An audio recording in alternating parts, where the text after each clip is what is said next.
పరిస్థితులు మనం చూస్తున్నప్పుడు ఏంటి ఇవన్నీ ఎందుకు వస్తున్నాయి?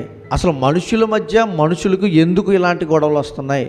మనుషుల్లో మనుషులు ఎందుకు ఇలా కొట్లాడుకుంటున్నారు అని చూస్తే, విభేదాలు జీవితంలో వాళ్ళకి ఒకరి పట్ల ఒకరికి అసహనమైన స్థితులు, ఒకరేమో మేము చేసేదే కరెక్ట్ అనే భావము, ఇలాంటివి మనం చూస్తూ ఉన్నాం.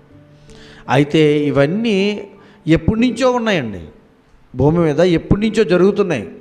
ఎప్పటి నుంచో ఈ కార్యాలన్నీ మనం చూస్తూ ఉన్నాం. చరిత్రలో చూస్తే ఎన్నో యుద్ధాలు, ఎంతోమంది రక్తపాతం జరిగింది, ఎంతోమంది మరణించిన వారు ఎన్ని లేవండి.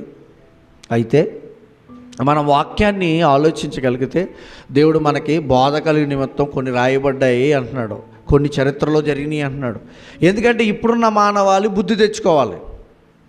అయితే ఒక దేశానికి మధ్య యుద్ధాలు జరుగుతున్నాయి, ఆయా ప్రాంతాల్లో నాశనం అవుతున్నాయి, ఆయా ప్రాంతాల్లో ప్రజలు పాడైపోతున్నారు అని బాధపడుతున్నాం మనం.